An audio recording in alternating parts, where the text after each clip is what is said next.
लग रहा है। इतनी ठंडी हवा और इतनी शांति, मैंने कभी सोचा भी नहीं था कि हमारा बगीचा इतना बड़ा और सुंदर होगा। देखिए ना, ये आम कितने प्यारे लग रहे हैं। हाँ बहू, आओ इस चारपाई पर आकर बैठ जाओ। नहीं माँ जी, अभी नहीं बैठूंगी, मुझे थोड़ा और घूमना है। मैं जरा देख तो लूं कि कौन कौन से पेड़ हैं। चांदनी बगीचे में इधर उधर घूमती है, एक दो कच्चे आम तोड़कर उन्हें चखती है और खटास के कारण अपना मुंह सिकोड़ती है। धीरज उसे देख रहा है और मन ही मन खुश हो रहा है।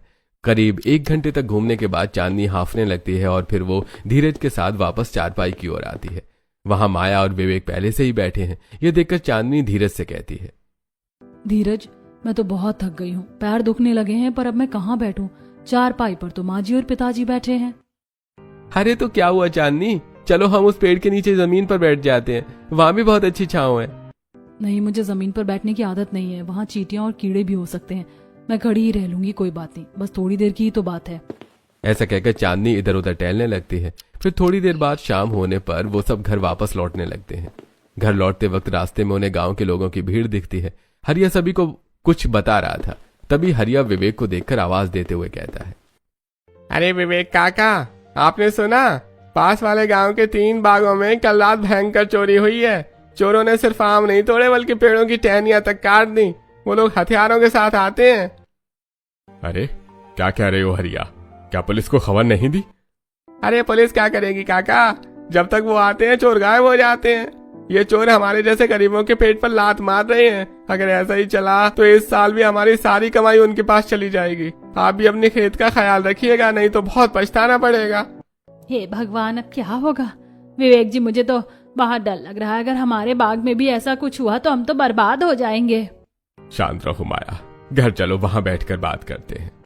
घर के आंगन में सब लोग बैठकर चोरी के बारे में बात कर रहे थे। तभी साहूकार वहां आता है और कहता है, अरे भाई राम, विवेक भाई, राम राम। सुना है फसल बहुत अच्छी हुई है। बस याद दिलाने आया था कि शिप्रा की शादी का जो कर्ज है उसकी किश्त इस बार हर हाल में चुकानी है। अब बहाना नहीं चलेगा। राम राम साहूकार जी, आप बेफिक्र रहिए। जैसे ही आम पकेंगे और बिकेंगे आपका सारा पैसा सूद समेत लौटा दूंगा। बस थोड़ा सा सब्र रखिए। हाँ ठीक है, अब तुम्हारी बात पर यकीन कर रहा हूँ, पर याद रखना अगर पैसा नहीं मिला तो ये बाग मेरे नाम हो जाएंगे। ठीक है, अभी चलता हूँ। साहूकार के जाने के बाद माया रोने लगती है। विवेक उसे दिलासा देता है। सभी लोग जैसे तैसे सो जाते हैं। अगली सुबह सभी तैयार होकर अपने आम के बागों में पहुंचते हैं तो देखते हैं कि कुछ पेड़ों के नीचे कच्चे आम टूटे पड़े हैं और जमीन पर किसी के पैरों के निशान हैं। ये देखकर विवेक कहता है, माया, अरे देखो, किसी ने यहाँ आने की कोशिश की है। ये देखो, ये आम अभी बहुत छोटे हैं, कच्चे हैं, फिर भी किसी ने इन्हें तोड़कर यहाँ फेंक दिया। ये जरूर उन चोरों का काम है जो टोह लेने आए थे। पिताजी, ये तो हद हो गई। हमारे ही घर में चोर सेंध लगा रहे हैं। हमें कुछ करना होगा। अब फैसला हो चुका है, हम घर नहीं जाएंगे। आज से हम पूरा डेरा यहीं बगीचे में डलेगा।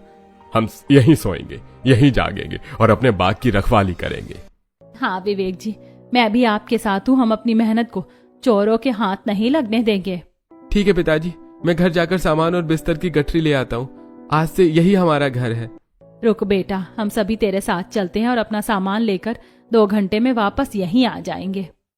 बेटा तुम लोग सामान लेकर आओ और मैं इस चारपाई को हटाकर पड़ोस के गांव से एक बड़ी चारपाई खरीद कर ले आता हूँ, ताकि हम सभी उस चारपाई पर आराम से एक ही जगह सो सके। लेकिन पिताजी, आपको ये चारपाई हटाने की क्या जरूरत है? हम लोग अलग अलग चारपाइयों पर भी तो सो सकते हैं और बाग में सबके लिए अलग अलग चारपाइयां भी तो रख सकते हैं। हाँ बहू, हम अलग अलग चारपाइयां रख तो सकते हैं, लेकिन चोरों का कोई भरोसा नहीं है। अगर हम अलग अलग सोए तो वो हमें आसानी से नुकसान पहुंचा सकता है, और अगर हम एक ही चारपाई पर सोए तो वो हमें नुकसान नहीं पहुंचा पाएगा।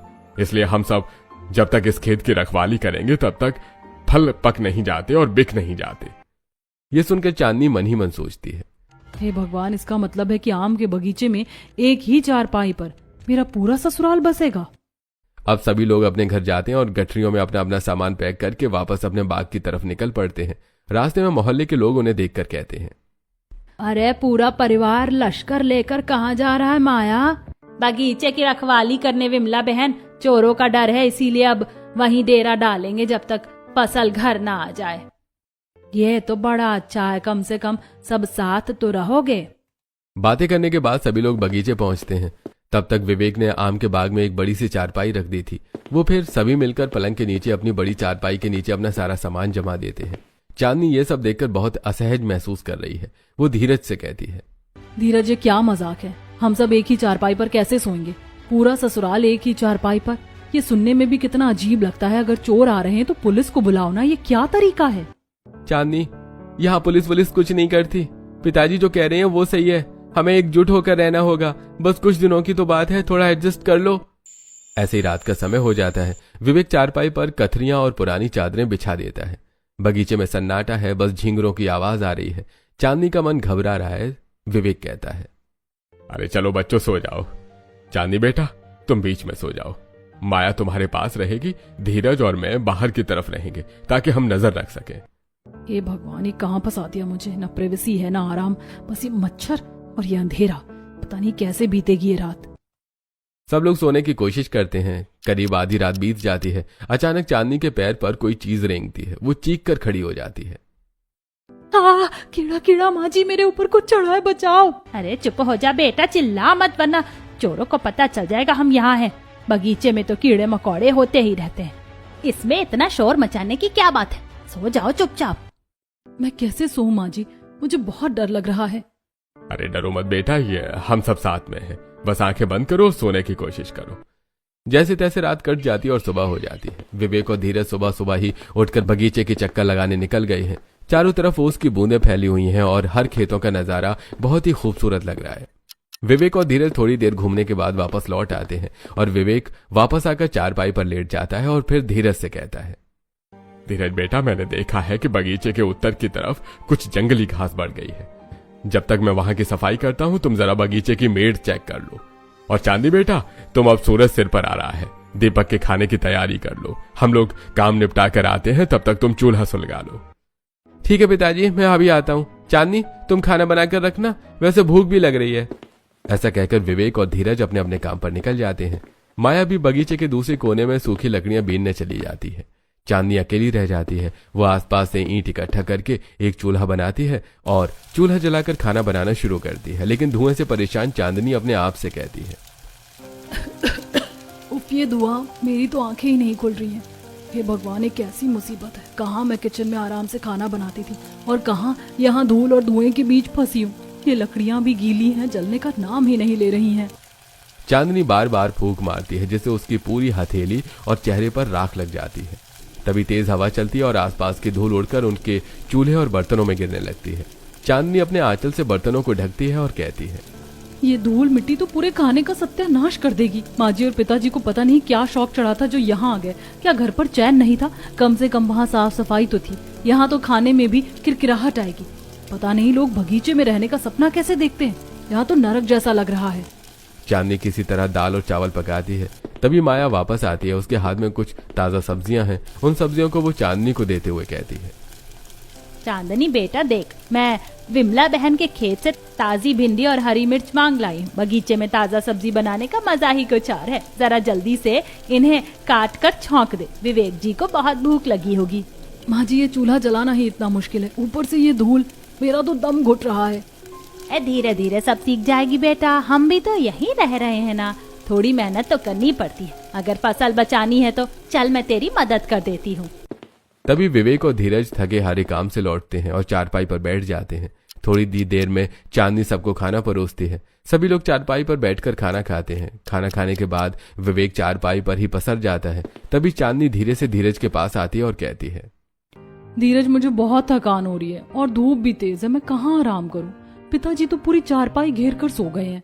अरे चांदनी, माँ जी की गोद में सिर रखकर नीचे दरी पर लेट जाओ ना, बगीचे में यही प्राइवेसी है। धीरज, तुम समझते क्यों नहीं? मुझे जमीन पर लेटने में दिक्कत होती है। क्या हम शहर से 2-3 चारपाइयां और नहीं मंगा सकते? आखिर हम सब एक ही लकड़ी के ढांचे पर कैसे गुजारा करेंगे? पीछे खड़ी माया ये सारी बातें सुन लेती है और वो कहती है, बेटा बात पैसों की नहीं है, तुझे पता है चोरों के पास हथियार होते हैं, चाकू होते हैं। अगर हम अलग अलग सोएंगे तो वे हमें अकेला पाकर हमला कर सकते हैं। एकजुट होकर रहने में ही भलाई है। एक ही चारपाई पर सोने से हम सब एक दूसरे की ढाल बने रहते हैं। तुझे नींद आ रही है? रुक, मैं तेरे ससुर जी को जगा देती हूँ। नहीं नहीं माँ जी, उन्हें सोने दीजिए, वो बहुत थके हुए हैं। मैं मैं ठीक हूँ। चांदनी भारी मन से पेड़ के तने से टिक कर बैठ जाती है। गर्मी और पसीने से उसका बुरा हाल था। तभी वो थोड़ी देर बाद सभी लोगों से कहती है, मुझे बहुत गर्मी लग रही है, मुझे नहाना है। अरे बेटा, बगीचे से थोड़ी दूरी पर एक ठंडी नहर बहती है, तुम नहर पर जाकर नहा लो और धीरज बेटा तुम उसके साथ चले जाओ। अब चांदनी और धीरज नहर की तरफ निकल पड़ते हैं। थोड़ी देर में वो नहर के किनारे पहुंच जाते हैं। चांदनी उस नहर को देखकर खुश होते हुए कहती है, वाह कितना सुंदर नजारा है, सच में ये नहर तो बहुत अच्छी लग रही है। हाँ चांदनी, तुम यहाँ नहाओगी तो सारी थकान मिट जाएगी। मैं वहाँ पेड़ के पीछे बैठा हूँ, तुम आराम से नहा लो। हाँ धीरज, शुक्र है, कम से कम यहाँ थोड़ी शांति तो है। धीरज देखो यहाँ कितने अच्छे टमाटर लगे हैं, मैं नहाने के बाद थोड़े तोड़ लूंगी, रात को चटनी के लिए अच्छे रहेंगे। अब नीरज पेड़ के नीचे आराम से बैठ जाता है और चांदनी नहर के ठंडे पानी में नहाती है। उसके बाद किनारे से ताजे टमाटर और मिर्चियां तोड़ती है। वो काफी देर वहां रहती है, फिर शाम होने लगती है और वो नीरज के साथ वापस आम के बगीचे की तरफ निकल पड़ती है। वो वापस बगीचे पहुंचते हैं तो देखते हैं कि वहां धीरज की बहन शिप्रा और उसका पति आए हुए हैं। शिप्रा को देखकर चांदनी और धीरज खुश होते हैं। तब शिप्रा कहती है, भाभी कैसी हैं आप? अरे वाह, आप तो पूरी तरह बगीचे वाली बन गई हैं। मैंने सुना है आप लोग यहीं डेरा डाले हुए। मैंने तो कहा चलो सबसे मिल आते हैं। अच्छा किया शिप्रा कि तुम यहाँ चली आई। चांदनी बेटा, इनके लिए भी खाना बनाना होगा, आज रात ये लोग यहीं रुकेंगे। यही मतलब इसी चारपाई पर? माँ जी हम 4 लोग पहले ही मुश्किल से समा रहे हैं, अब 6 लोग। अरे जगह बन जाएगी बेटा, दामाद जी और धीरज नीचे सो जाएंगे, हम और तुम तीनों औरतें चारपाई पर थोड़ा सिमट कर सो जाएंगे। अब चांदनी चूल्हा जलाकर सभी के लिए खाना बनाती है और सबको खाना खिलाती है। रात को खाना खाने के बाद सब चारपाई पर सोने की कोशिश करते हैं। चांदनी चारपाई के कोने पर बिल्कुल चिपक कर लेटी है। रात को सोते समय चांदनी को अचानक किसी का जोरदार धक्का लगता है और चांदनी धप से जमीन पर गिर जाती है और वो कहती है, हे भगवान, मैं गिर गई। क्या हुआ बेटा? अरे तो नीचे कैसे पहुंच गई? माँ जी धक्का लगेगा तो नीचे ही जाऊंगी ना, एक ही चारपाई में 4 लोग, ये तो होना ही है। मेरी कमर टूट गई है। कोई बात नहीं बेटा, तू मेरे बगल में फिर से सो जा। नहीं माँ जी आप रहने दीजिए, सुबह होने वाली है, मैं यहीं बैठती हूँ। ऐसा कहकर चांदनी बाकी रात बैठकर गुजारती है। सुबह धीरज उसे बैठा हुआ देखकर उसके पास जाकर बैठ जाता है और कहता है, क्या हुआ चांदनी, तुम सोई नहीं? सोऊंगी कैसे धीरज, यहाँ ना प्राइवेसी है ना जगह, हम पति पत्नी होकर भी 2 मिनट बात नहीं कर पा रहे हैं। माँ जी हर वक्त पास होती हैं, बहुत परेशान हो गई हूँ। मैं समझता हूँ चांदनी, पर बस कुछ दिन और, आम पकने वाले हैं, जैसी फसल बिकेगी हम वापस घर चले जाएंगे। थोड़ी देर बाद सुबह हो जाती है और चांदनी फिर से चूल्हे पर सभी के लिए खाना बनाना शुरू करती है। वो खाना बनाकर सभी को खिलाती है। उसके बाद शिप्रा और उसका पति वापस चले जाते हैं। ऐसे ही सारा दिन गुजरता है और रात हो जाती है। सभी लोग सो जाते हैं। रात के करीब 2 बज रहे हैं। तभी अचानक घुंघरू की आवाज आती है, जैसे कोई औरत बगीचे के पेड़ों के बीच नाच रही हो। चांदनी धीरज के पास आकर धीरज को जगाते हुए कहती है, धीरज, धीरज उठो, सुनो ये आवाज कैसी है? क्या हुआ, कौन सी आवाज? घुंघरू, पायल की आवाज आ रही है। माँ जी, पिताजी उठिए। माया और विवेक भी जाग जाते हैं। सब बिल्कुल शांत होकर सुनते हैं। छन छन छन की आवाज कभी पास आती है, कभी दूर चली जाती है। हाँ, आवाज तो आ रही है, पर इस बगीचे में आधी रात को पायल पहनकर कौन घूमेगा? आज तक तो ऐसी आवाज कभी नहीं सुनी। ये भगवान, कहीं कोई अनहोनी तो नहीं? चांदनी तू डर मत, हम सब साथ हैं। कौन है वहाँ? सामने आओ, मैं लाठी देखकर आता हूँ। विवेक लाठी लेकर पेड़ों की ओर जाता है, लेकिन आवाज अचानक बंद हो जाती है। वो वापस आता है तो आवाज फिर से शुरू हो जाती है। पूरी रात वो सब डरे हुए जागते रहते हैं। अगली सुबह सभी अपने अपने काम में लग जाते हैं। तभी माया चांदनी से कहती है, चांदनी जा जरा विमला के खेत से थोड़ी हरी धनिया और मिर्च ले आ। चांदनी विमला के खेत जाती है और कहती है, विमला चाची, मुझे अपने खेतों से हरी मिर्च और हरी धनिया दे देना चटनी के लिए। हाँ, मैं अभी तोड़ देती हूँ। ऐसा कहकर विमला अपने खेतों से हरी धनिया और हरी मिर्च तोड़कर चांदनी को दे देती है और उसे ध्यान से देखते हुए कहती है, अरे ये क्या चांदनी, तुम रात भर सोई नहीं हो क्या? तुम्हारी आंखें इतनी लाल क्यों दिखाई दे रही हैं? चांदनी डर के मारे सबको चुगल देती है। ये सब सुनकर विमला हैरान रह जाती है। उसके बाद चांदनी अपने बगीचे में वापस आ जाती है और खाना बनाने लगती है। शाम को माया अपनी चारपाई पर बैठी थी। तभी विमला 2-4 औरतों को लेकर वहां पहुंचती है और चारपाई पर बैठकर बातें करते हुए विमला से कहती है, माया बहन, क्या सच में कल रात तुम्हारे बाग में पायल की आवाज आई थी? चांदनी बता रही थी कि कोई अदृश्य शक्ति नजर आ रही थी। अरे नहीं विमला, वो तो हवा की आवाज होगी, चांदनी नहीं है ना, डर गई होगी। तभी अचानक शाम के साये में फिर से वही आवाज आती है, छन छन छन। यह सुनकर विमला सभी औरतों से कहती है, यहाँ तो भूतनी का वास है विवेक भाई, तुम्हारा खेत अब भगवान ही बचाए। चलो भागो यहाँ से, वरना हम किसी मुसीबत में न पड़ जाएं। ऐसा कहकर विमला और उसके साथ आई औरतें वहां से सिर पर पैर रखकर भाग जाती हैं। अब पूरे गांव में खबर फैल गई है कि विवेक के बाग में चुड़ैल आ गई है। रात की डरावनी आवाजों के साथ विवेक का पूरा परिवार सहमा हुआ है। अगली सुबह विवेक सुबह सुबह ही गांव के एक ढोंगी बाबा को बगीचे में बुलाता है और कहता है, बाबा जी रक्षा कीजिए, इस बगीचे को हमने अपने खून पसीने से सींचा है, पर अब यहाँ रहना मुमकिन नहीं लग रहा है। रात को ऐसी डरावनी पायल की आवाजें आती है कि रूह कांप जाती है। विवेक, मामला गंभीर है। वायु में एक अजीब सी भारीपन है। यहाँ की मिट्टी में किसी अतृप्त आत्मा का वास महसूस हो रहा है। हाय राम, बाबा जी क्या ये सचमुच कोई चुड़ैल है? क्या कोई उपाय है? देखो, ये कोई साधारण साया नहीं है, ये एक ऐसी चुड़ैल है जिसे नाचने का बहुत शौक है। अगर तुम यहाँ से नहीं गए तो एक एक करके सबको अपने वश में कर लेगी। इसका सिर्फ एक ही तरीका है, खेत छोड़ दो और भाग जाओ। पर बाबा, अगर हम भाग गए तो हमारी फसल का क्या होगा? चोर सब लूट ले जाएंगे। क्या कोई मंत्र या तंत्र नहीं है? मंत्र तो है, पर वो कितना असर करेगा कह नहीं सकता। ये लो अभिमंत्रित भभूति, इसे अपनी चारपाई के चारों ओर छिड़क देना। अगर आज रात भी आवाज आई तो समझ लेना कि अब भगवान ही मालिक है। बाबा जी भभूति देकर वहां से चले जाते हैं। माया जल्दी जल्दी चारपाई के चारों ओर घेरा बना देती है। चांदनी चुपचाप अपना काम करने लगती है। तभी माया कहती है, चांदनी, ये जो सूखे पत्ते गिरे हैं ना, इन्हें झाड़ू मारकर इकट्ठा कर ले। आज लकड़ियां कम है तो इन्हीं पत्तों से जलाकर खाना बना लेंगे।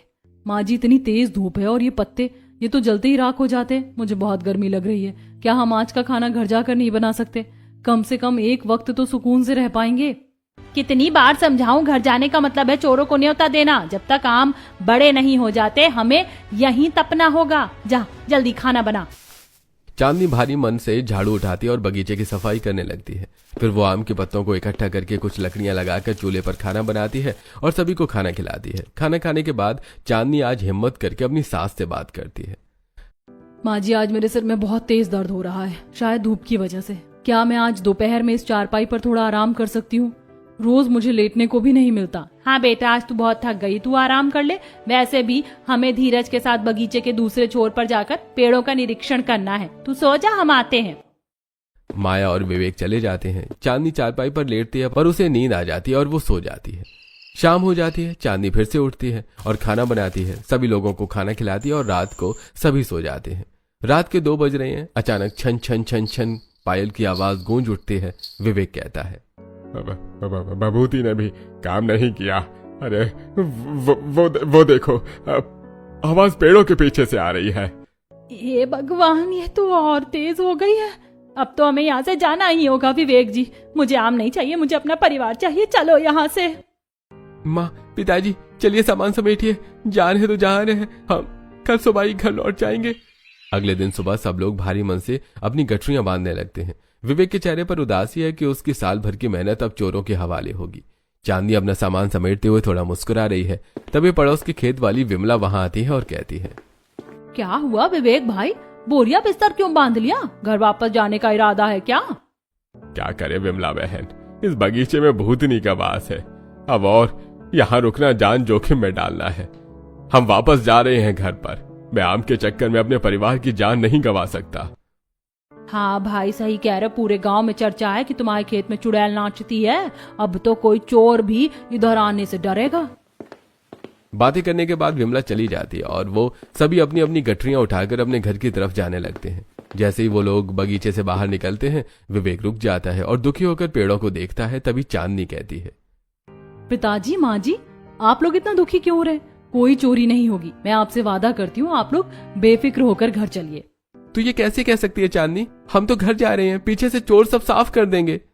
नहीं करेंगे, क्योंकि बगीचे में कोई भूतनी या चुड़ैल है ही नहीं। वो पायल की आवाज वो तो मैं सुना रही थी। क्या तू सुना रही थी? कैसे? चांदनी अपने बैग से एक छोटा सा इलेक्ट्रॉनिक रिकॉर्डर निकालती है और सभी को दिखाते हुए कहती है, माँ जी, मैं बगीचे में रहकर बहुत परेशान हो गई थी। एक दिन मैं अपनी सहेली से मिली और उसे सारी बात बताई। तब उसने मुझे ये छोटा सा रिकॉर्डर दिया था। इसमें 1 घंटे के अंतराल पर 1-1 मिनट पर अलार्म बजता है और पायल की आवाज रिकॉर्डेड है। मैं रोज छुपकर इसे पेड़ पर रखाती थी और टाइमर सेट कर देती थी। पर बहू तूने ऐसा क्यों किया? पिताजी,